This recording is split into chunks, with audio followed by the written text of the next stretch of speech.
इज्जत मार जनाब सरदार मलिक असद सिकंदर खान, इज्जत मार जनाब डॉक्टर नबीश बलूच साहब, आयल जा मिड़ई मौलवी नामान सभी की खिदमत में सलाम भली का दवा।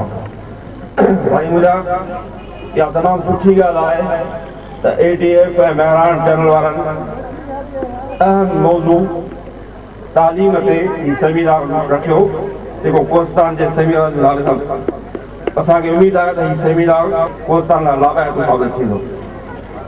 वधीक त हिन ते तालीमी माहिर ऐं मुफ़क्किर ॻाल्हाईंदा। असांजे रोज़ ते निमाणो अर्ज़ु आहे साहिब इख़्तियार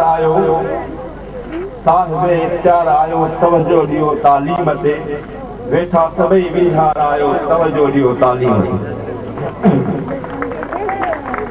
तालीम सवा का तरक्की न है, तालीम सवा का तरक्की न है, तालीम इंसान जी दुनिया का है।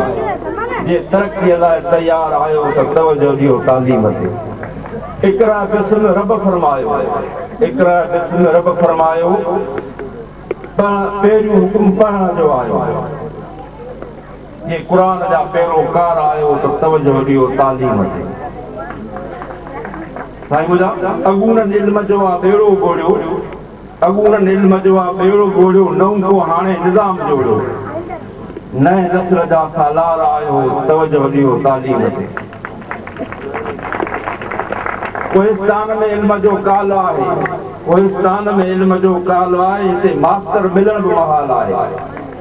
साहिब अवी सरकार आयो का तवजो ॾियो तालीम ते।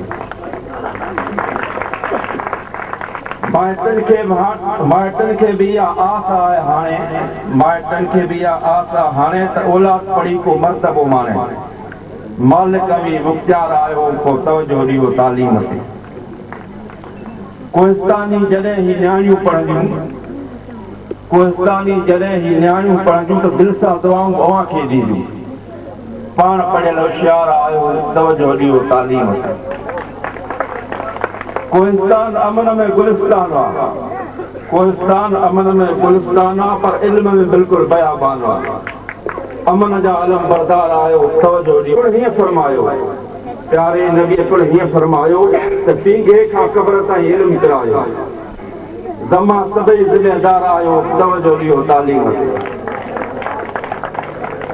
साईं ऑफिसर बि सालिम दिमाग़ हुजे, साईं ऑफिसर बि सालिम दिमाग़ हुजे, जो माज़ी बिल्कुलु बेदाग हुजे। साबिर सभु समझदार आयो तवजो ॾियो तालीम ते। वेठा सभई बीहार आयो तवजो ॾियो तालीम ते। आखिरम शाह साहब जो बैत पढ़ण तां कढ़ण न त पढ़ण न आहे मज़ाक। सबक सुपेरनि जे अंदर की ओताक, तूं पार लॻा अॼु पाक मां हथ न ॼाणा हिकिड़ो। महिरबानी।